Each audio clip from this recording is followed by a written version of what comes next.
오늘 말씀은 너무나 잘 알려져 있는 말씀이고 이미 또 우리 교회에서 같이 나눈 적이 있는 말씀입니다. 지상 대명령이다, The Great Commission이다 이렇게 불려지는 말씀입니다. 예수님께서 아, 하늘로 올라가시기 전에 유언과 같이 우리에게 맡겨주신 귀한 명령입니다. 제자인 우리에게 또 다른 제자를 삼아라라고 당부하시고 명령하시는 그러한 말씀입니다. 제자란 무엇일까? 제자란 무엇일까요? 저와 여러분을 지금 제자라고 부르시는 건데 나는 제자인가? 제자란 무엇인가? 제자란 이렇게 정의할 수 있습니다. 자기가 하고 싶은 일을 하는 사람이 아니라 스승이 하라고 하신 일을 하는 사람입니다. 그게 제자이겠죠. 스승이 이렇게 해라 했는데 전혀 듣지 않고 전혀 상관없는 일들만을 하고 있다면 그 사람을 제자다라고 말하기는 어려울 것입니다. 스승이 당부를 했거나 지시를 했거나 명령을 한 일이 그것이 관심이 있는 일이 아니고 흥미롭거나 내가 너무 하고 싶은 그러한 종류의 일이 아님에도 불구하고 때때로는 스승이 지시하고 당부한 일이 왜 해야 되는지 이해도 잘 안 되는 그러한 일이라고 할지라도 그렇지만 그 일을 하는 사람, 그 사람이 제자입니다.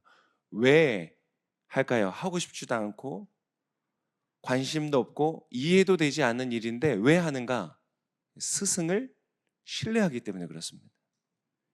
스승을 사랑하고 존경하기 때문에 너무 하고 싶지 않은 일이라도 하는 것. 어떤 사람이 그렇게 스승이 당부한 일을 지속적으로 반복적으로 열심히 하면 어떻게 될까요? 그 제자는 더 좋은 제자가 될 겁니다. 더 좋은 제자라고 하는 것은 그러한 스승의 마음을 이해하게 되는 것이죠. 스승이 이래서 이런 것을 하라고 하는구나. 스승이 말한 이 일이 가치가 있는 것이구나. 내가 관심은 없었지만, 이것은 중요한 일이구나. 라고 해야 하는 이유를 알게 되어지는 것이죠. 또 그렇게 계속 하다 보면 어떻게 될까요? 그 제자는 더 좋은 제자가 되겠죠.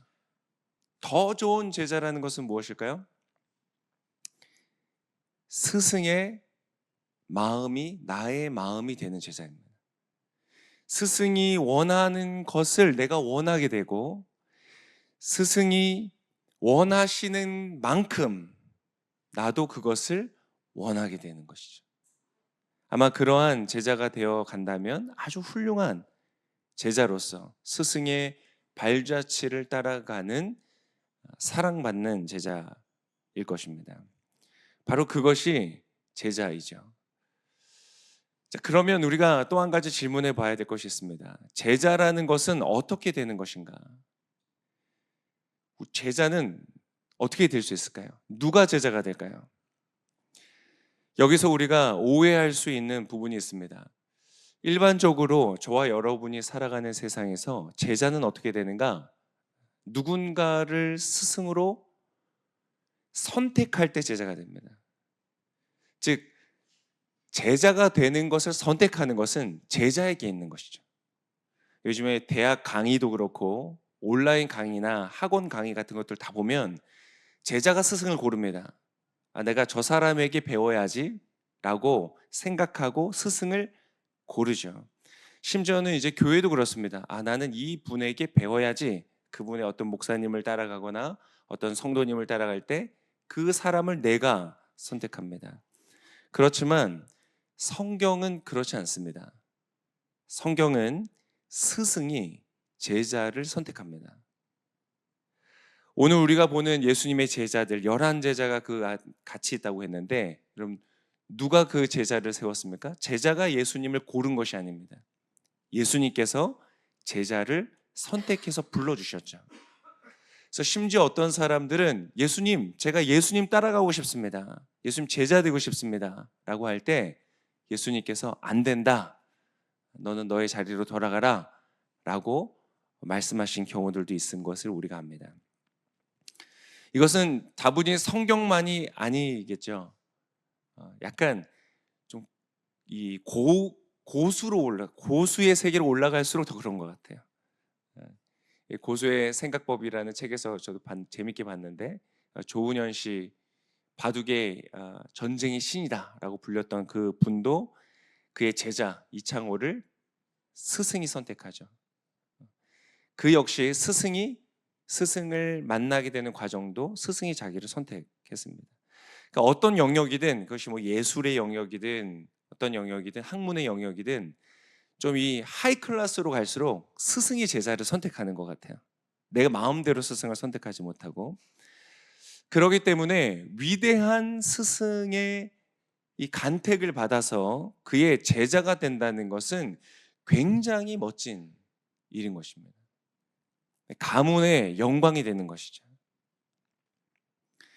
사랑하는 오클랜드 온누리교회 모든 성도 여러분,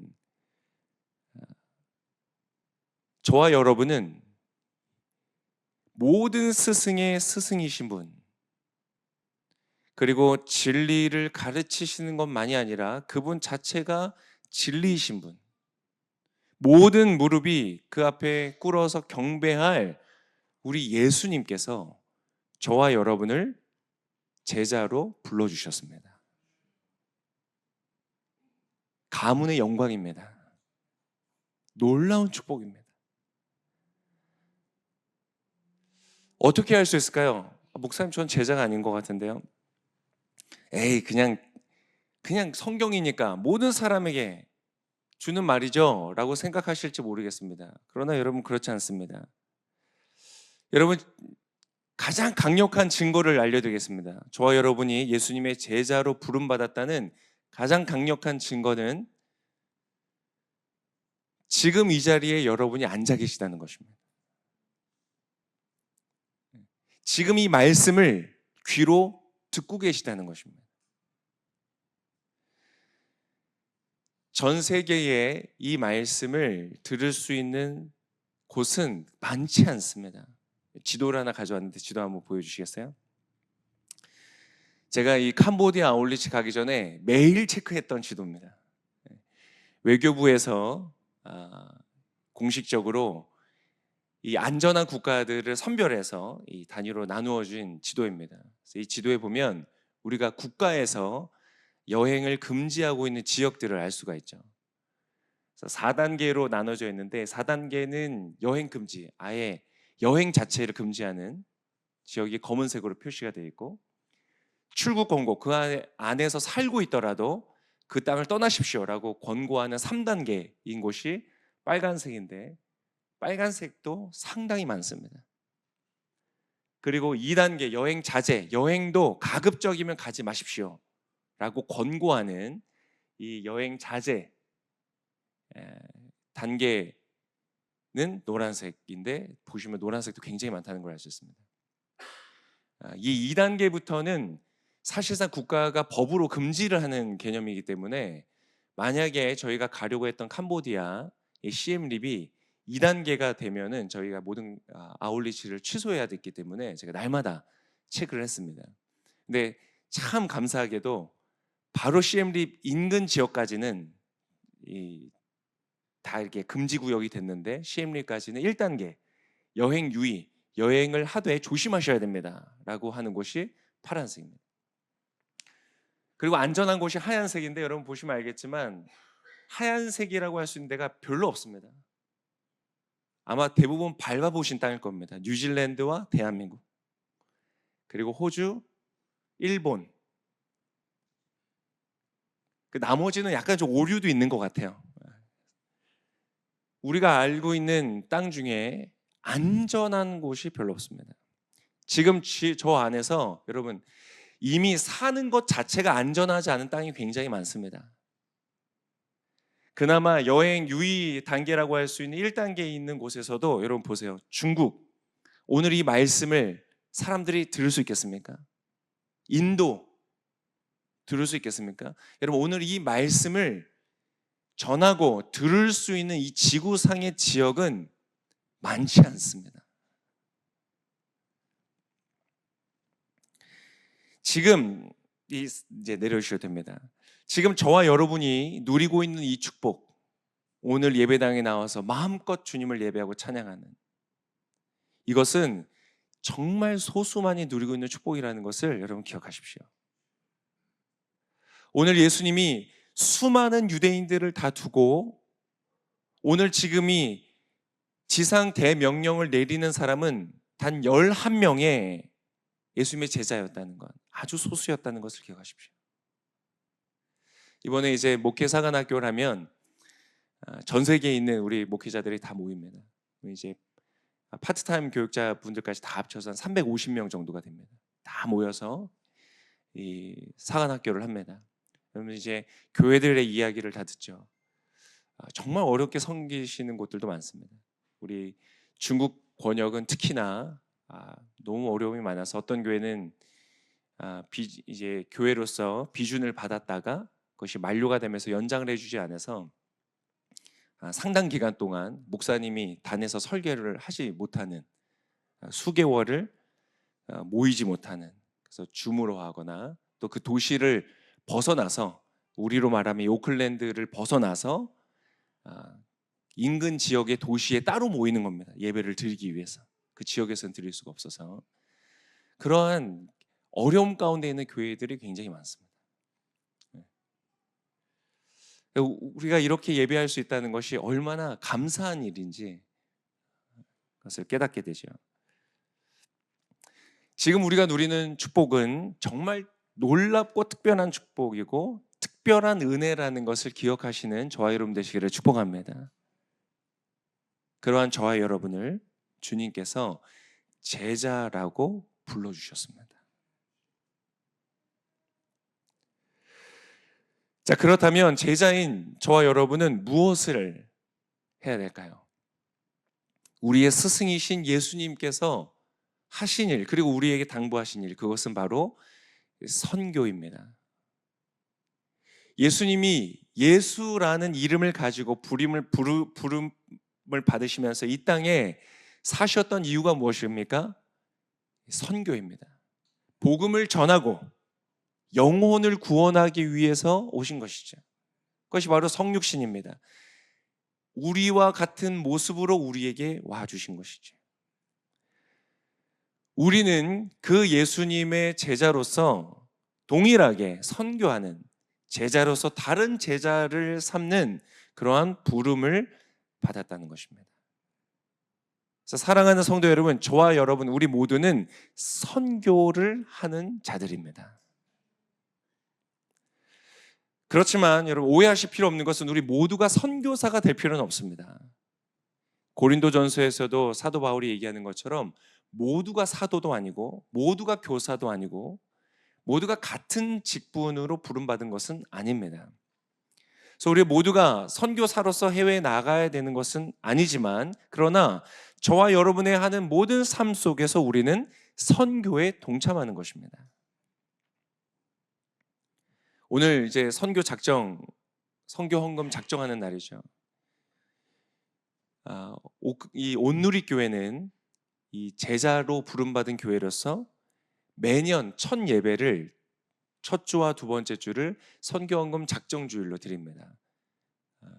그래서 저희도 하지만 저희는 이제 그때가 가장 이제 휴가철이기도 하고 많은 분들이 한국을 방문하고 좀 그렇게 빠지게 되는 날이기 때문에 저희는 1월에는 못하고 일정을 늦춰서 이제 2월, 사실상 지금이 2026년에 어떤 시작한다는 마음을 가지시면 됩니다. 그래서 그때마다 선교헌금을 작정합니다. 내가 마음에 결심을 하고 선교의 재정으로 참여를 하게 되는 것이죠. 왜 할까요? 우리의 정체성이 제자이고 제자의 할 일은 선교이기 때문에 그것을 가르치고 훈련하기 위하여서 이런 주간을 특별히 정하여서 하는 것입니다. 그러나 재정적으로 동참하는 것은 가장 기본적인 겁니다. 가장 기본 중의 기본입니다. 그것만이 아니라 우리는 우리의 삶을 통해서 선교를 배우고 훈련하고 동참하는 것이죠. 그러면 어떻게 우리가 선교를 할까요? 오늘 예수님이 주신 명령에 그것이 다 나와 있습니다. 자, 18절에서 20절까지의 말씀을 다시 한번 보겠습니다. 자, 이렇게 말씀하셨어요.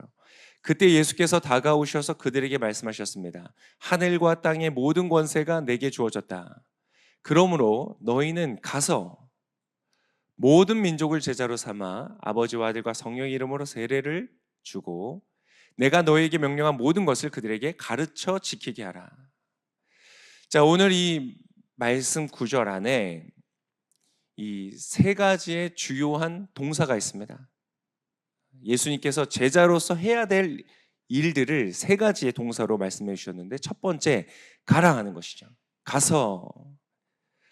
이것은 선교지를 가라는 것만이 아닙니다. 우리가 밟는 모든 땅을 말하는 것이죠.